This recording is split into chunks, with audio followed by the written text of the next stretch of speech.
उत्तर प्रदेश के सभी सम्मानित शिक्षा मित्रों को नमस्कार।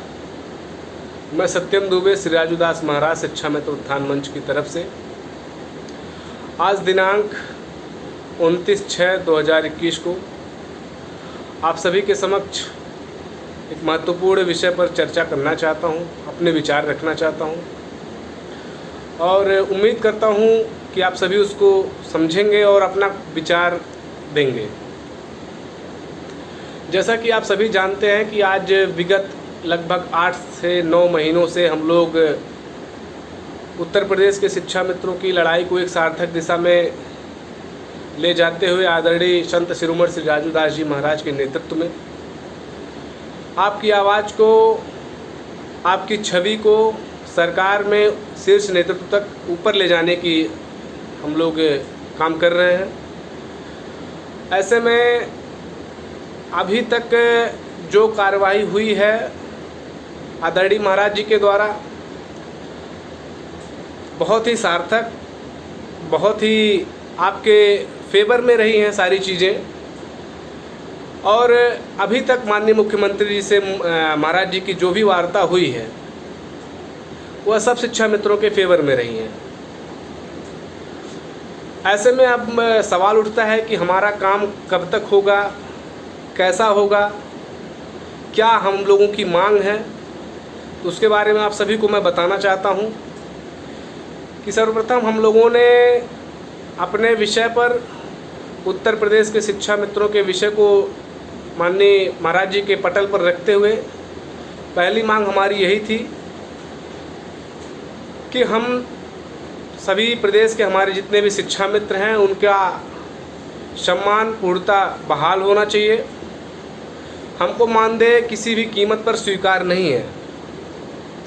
हमको अगर चाहिए तो हमको वेतन चाहिए। मानदेय लेकर हम कुछ भी नहीं कर सकते अपने ज़िंदगी में। साथियों, हमारी जो मुख्य मांगें थी आपके सामने मैंने बता दिया और इसी मांग को लेकर हमने बजरंगबली के दरबार में एक अर्जी लगाई है और बहुत ही सौभाग्य की बात यह है कि अभी तक बीजेपी सरकार की तरफ से कोई भी प्रभावशाली चेहरा आपके समर्थन में नहीं उतरा था। ऐसे में आदरणीय संत शिरोमणि श्री राजूदास जी महाराज का जो एक छत्र छाया मिला है ये आपके लिए, आपकी सफलता के लिए एक बहुत बड़ी कुंजी साबित होगी। और ऐसे में साथियों, जो काम हमारा विलम्ब हो रहा है उसको कैसे जल्दी से जल्दी कराना है, जल्द से जल्द घोषणा कराने के लिए आदरणीय महाराज जी के द्वारा एक बहुत बड़ी रणनीति बनाई गई है। आप सभी को पता है कि अयोध्या की धरती पर इसी राम राज्य की कल्पना कर रही बीजेपी सरकार के सामने शिक्षा मित्र यज्ञ, बहुत बड़े विशाल काय यज्ञ के माध्यम से अपनी आवाज़ को राम की धरती पर, राम की धरती से करेंगे, अपनी आवाज़ को उठाएंगे और पूरा विश्वास दिलाता हूँ, जैसा कि आदरणीय महाराज जी का कहना है कि आपके यज्ञ में आदरणीय महाराज जी की तरफ से संघ प्रमुख मोहन भागवत जी को, माननीय प्रधानमंत्री जी को, माननीय मुख्यमंत्री जी को, माननीय अमित शाह जी को, BL संतोष जी को, माननीय JP नड्डा जी को एक निमंत्रण पत्र जाएगा कि वह सभी लोग यज्ञ में आपके प्रतिभाग करें। कोशिश पूरी रहेगी और यह भी आपको बताना चाहता हूं कि आपका यही यज्ञ आपके भविष्य के लिए बहुत ही आखिरी और निर्णायक लड़ाई होगी। और पूरे विश्वास के साथ मैं आपको कहना चाहता हूं साथियों कि इसी यज्ञ में अगर घोषणा नहीं हो जाएगी तो हम लोग उस यज्ञ को निरंतर जारी रखेंगे जब तक आपके भविष्य की घोषणा हो नहीं जाएगी। ऐसे में बहुत बड़ा कार्यक्रम है जिसमें महाराज जी की जो रणनीति है आपके समर्थन में देश के तमाम TV channel, electronic media, print media, सभी समाचार के जितने भी माध्यम हैं सब अयोध्या में आपके इस यज्ञ की कवरेज करने के लिए उतर रहे हैं। यह सब आदरणीय महाराज जी की कृपा से संभव हो सका है और उत्तर प्रदेश के शिक्षा मित्रों का जो यह यज्ञ होने जा रहा है पूरे अयोध्या में लाउड स्पीकर के माध्यम से वैदिक मंत्रों के साथ शिक्षा मित्रों का यह आवाज़ पूरे अयोध्या में गूंजने जा रहा है। ऐसे में महाराज जी ने जो तैयारी की है, जो योजना है, उसमें 11 वेदियां हवन कुंड बनने जा रहे हैं।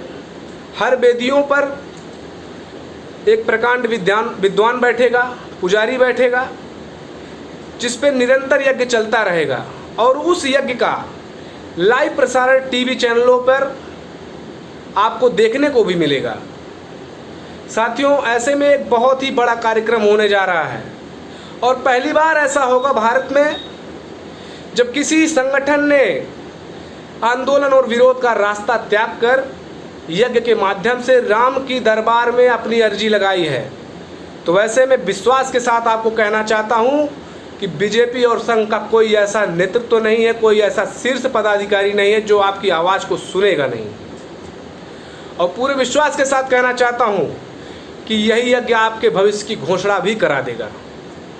तो ऐसे में साथियों, बहुत सारी बाधाएं आ रही हैं। जब भी कोई अच्छा काम होने जाता है तो तमाम बाधाएं आती हैं, क्योंकि अभी तक आप सभी जानते हैं कि बहुत सारे लोगों ने प्रयास किया, आंदोलन किया, धरना किया, किसी ने इस तरह का कोई स्टंट नहीं लिया। पहली बार या अगर एक सार्थक दिशा में शिक्षा में अपनी लड़ाई लड़ने जा रहे हैं तो आदरणीय महाराज जी की कृपा से ये हम सबको सद्बुद्धि आई है और इसको हम सबको सफल बनाना है। तो साथियों, बहुत मेहनत किया गया है। सभी जनपदों में हम लोगों ने कह भी दिया है कि आप सभी लोग अयोध्या कूच करने की तैयारी कीजिए। आप सभी लोगों के साथ, जैसे हम लोगों ने ट्विटर का अभियान चलाया था, ट्विटर की तरह आप सभी लोग भारी संख्या में अयोध्या की धरती पर उतरेंगे और पूरे अयोध्या में सिर्फ और सिर्फ शिक्षा मित्र दिखाई देंगे। तो ऐसे में साथियों, आप सभी जानते हैं कि बहुत भाग दौड़, बहुत परिश्रम, जो करता है वही समझता है, हर कोई नहीं समझेगा, क्योंकि लोगों को घर पे बैठ के सिर्फ सुनना है, लिखना है। हम उस पर भी टिप्पणी नहीं करना चाहते हैं। ऐसे में साथियों, इस विशाल का यज्ञ को कैसे सफल बनाना है, अब हमारी सबसे बड़ी चिंता, सबसे बड़ा टारगेट इस पे आके रुका हुआ है। अभी तक हम लोगों ने अयोध्या की धरती हो, चाहे लखनऊ की धरती हो, चाहे जहाँ भी भाग दौड़ मीटिंग करना होता था, आप सभी लोग देखते थे, ऑडियो वीडियो सुनते थे। हम लोग दौड़ धूप करके खुद जाते थे, करते थे। हमारी पूरी प्रदेश की चाहे मीटिंग होनी होती थी अयोध्या में, तब भी हम लोग अपने दम पे हम सभी लोग जाते थे। लेकिन साथियों, क्या आज का यह जो इतना बड़ा कार्यक्रम हम लोगों ने अपने सर पर ले रखा है, यह हम अपने दम पे कर सकते हैं? या रविंद्र सिंह अपने दम पर कर सकते हैं? क्या हम मुकेश अंबानी के दामाद हैं? क्या हम कोई बहुत बड़े उद्योगपति तो हैं नहीं? हम भी तो आप ही की तरह एक आम शिक्षा मित्र परिवार से हैं, आम शिक्षा मित्र हैं। तो अब सोचना है कि अब कैसे इस यज्ञ को, इस कार्यक्रम को सफल बनाना है। इस पे आप सभी लोग विचार करिए। और खर्चा आप सभी जान ही रहे हैं कितना लंबा चौड़ा है, कितना बजट है। अभी तक हम लोगों ने जो भी किया अपने ऊपर किया। छोटे मोटे खर्चे हम लोग किसी से कहते भी नहीं हैं, हमको खुद शर्म आती है, लोगों से हम मांगना नहीं चाहते, हमारे बस में जो होता हम कर लेते हैं। अब यह एक बहुत बड़ा मिशन है, इसको आप लोगों को खुद अपने हाथों में लेना है। हम किसी से कुछ कहेंगे नहीं। इस मिशन को अगर आप वास्तव में चाहते हैं कि यह सार्थक मिशन है, सफल बनाना है, तो आप अपनी स्वेच्छा से अपने जनपदों में हमारे सभी जिलाध्यक्ष, सभी पदाधिकारी बैठक कर रहे हैं, मीटिंग कर रहे हैं, सार्वजनिक इकट्ठा होकर आप सभी लोग इस यज्ञ को, इस कार्यक्रम को सफल बनाने के लिए अपना सहयोग करें, जिससे हम सभी लोग को हमारा जो लक्ष्य है उसको प्राप्ति आसानी से हो सके। तो ऐसे में साथियों, एक बात और कहना चाहता हूँ कि अभी तक हम लोगों ने किसी से कुछ मांगा नहीं है, बल्कि आप लोगों ने उन गद्दारों को दे दिया है। किसी ने आपसे आंदोलन के नाम पे पैसा ले लिया, किसी ने आपसे याची बनाने के नाम पे पैसा ले लिया, आप देते चले गए। लेकिन आज यहाँ बात है, एक सार्थक दिशा में आपकी लड़ाई लड़ी जा रही है। एक पूजा पाठ जो अयोध्या की धरती पर होने जा रहा है, वैसे भी आप सभी लोग अपने घरों में पूजा पाठ करते हैं, उससे ज़्यादा दान दक्षिणा कर देते हैं, उससे ज़्यादा आप सभी लोग बाबा पान गुटखा खा के थूक देते हैं। तो ऐसे में अगर थोड़ा सा आप एक बार अपनी इस आखिरी लड़ाई में अगर आप सभी लोग सहयोग कर देंगे हमारे जिला अध्यक्षों का, तो एक बहुत बड़ा मैसेज जाएगा और हम सभी लोगों को अपना इस कार्यक्रम को सफल बनाने में एक बहुत मजबूती मिलेगी। और पूरा विश्वास दिलाता हूँ, यह आखिरी लड़ाई आप सभी के लिए निर्णायक लड़ाई होगी। इसी में आपकी भविष्य की घोषणा भी होने जा रही है, जो कि ये महाराज जी की सोची समझी रणनीति के तहत हो रही है। तो आप सभी लोगों से आखिरी बार एक बेटे का निवेदन है, मैं एक शिक्षा मित्र का बेटा हूँ और आप सभी के लिए अनवरत अपने भविष्य को ताक पे रखकर प्रयास कर रहा हूँ। तो कोशिश है, निवेदन है, प्रार्थना है कि आप सभी लोग इस सार्थक लड़ाई को समझते हुए आप सभी लोग इसमें अपना सहयोग दें। और प्रत्येक जनपद से सभी शिक्षा मित्रों से एक आह्वान जरूर है कि आप सभी लोग अयोध्या की धरती पर अपने पूरे परिवार के साथ कूच करेंगे और तब तक अयोध्या में डटे रहना है जब तक आपके भविष्य की घोषणा नहीं करा लेनी है। बहुत बड़ा मिशन है साथियों, इसमें आप सभी लोग पूरी तरह से अपना कमर कस लें, तैयारी कर लें, क्योंकि आप जान ही रहे हैं कि सरकार ने एस्मा और तमाम कोरोना का हवाला देकर आपके लिए एक बहुत बड़ा रोड़ा ऑलरेडी खड़ा करके रखा है। तो यज्ञ का एक बहुत बड़ा माध्यम है, आप जितनी गहराई से समझ सकते हैं समझिए और इस यज्ञ को सफल बनाने के लिए, इस मिशन को सफल बनाने के लिए आप आगे आइए। इसी के साथ मैं अपनी वाणी को विराम देता हूँ। धन्यवाद। जय हिंद, जय शिक्षा मित्र, जय श्री राजू दास महाराज।